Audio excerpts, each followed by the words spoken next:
Disgraced Hollywood mogul Harvey Weinstein reportedly in rehab this morning as the Justice Department has ordered an investigation into the sexual assault allegations against him. Tracee Carrasco now with all the details there. Tracee, good morning to you. Good morning, Maria. This story just keeps unfolding. Harvey Weinstein finally breaking his silence in a quote saying, "There's been a lot of pain from my family that I take responsibility for. I sat down with my wife, Georgina, who I love more than anything, and we discussed what was best for our family. We discussed the possibility of a separation, and I encouraged her to do what was in her heart.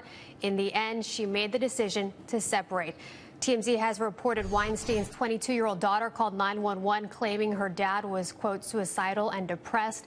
TMZ also reporting Harvey boarded a plane overnight heading to sex rehab in Arizona. Meanwhile, the Justice Department has reportedly ordered the FBI to open an investigation into Weinstein. This while Manhattan District Attorney Cy Vance defended his office's decision not to pursue sexual abuse charges against Weinstein in 2015, saying his office did not have enough evidence to prosecute Weinstein. Former New York City Police Commissioner Ray Kelly was on the show yesterday, and here's what he had to say about the DA. I have a lot of confidence in Cy Vance. I think he's been a very good district attorney, and he sort of calls him as he sees him. Cy Vance spoke at an event in Manhattan yesterday and said, quote, "It's obviously sickening, but at the end of the day, we operate in a courtroom of law, not the court of public opinion, and our sex crime prosecutors made a determination that this was not going to be a provable case." And according to New York Times interview with David Boyce, a lawyer who represented Weinstein in 2015 during contract negotiations, the Weinstein Company was made aware of 3 or 4 confidential settlements that were made with women. And, you know, his brother, co-founder of the company, has said to employees, "We didn't know." So a contradiction there. Yeah. Yeah. Wow. I'll say this, reading Twitter, and big Democratic supporters, big liberals on Twitter, continue to try and pivot away from this story and back to Trump. Oh, I know, you're right. Bashing. They continue to try and deflect attention away from that, shine the spotlight elsewhere. And I will say this bluntly, you are disrespecting Weinstein's victims. If you try and change the subject and move it back to the president, who you love to bash for whatever reason, it is a form of shaming that you need to stay on this.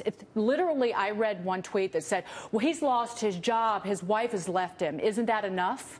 No, it's not enough, because these victims are now just coming out of the woodwork. And it is that kind of shaming, if you will, that basically kept this quiet in Hollywood and in these liberal circles for literally decades. It is that kind of bullying and trying to silence people on this. You need to continue to talk about these victims and what they went through, and stop trying to come up with some moral equivalence. Yeah, and that is the only way this will stop. To keep talking about it. Yes. That's the only way women will not feel intimidated to fall prey to some of this. These power crazy people. And it was basically an open, I said this day one. A week ago, it was an open secret in Hollywood. Yes, you did. And everyone was complicit. All the big liberal, all the big money donors, all these Democrats who took money from him, everybody in Hollywood, all the moguls, and even members of the press, gossip columnists who had deals with Miramax or the Weinstein Company or wanted deals from Harvey Weinstein, everyone kept it quiet. Right, and they lied.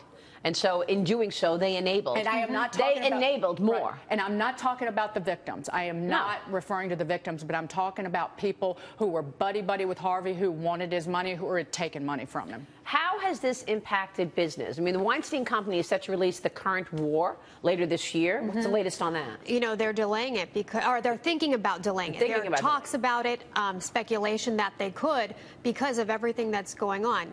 You know, TMZ also said that Jay-Z was looking to buy out Weinstein's share of the company. I mean, that's something, an interesting development there, but the future there is unclear right now. What do you think, James?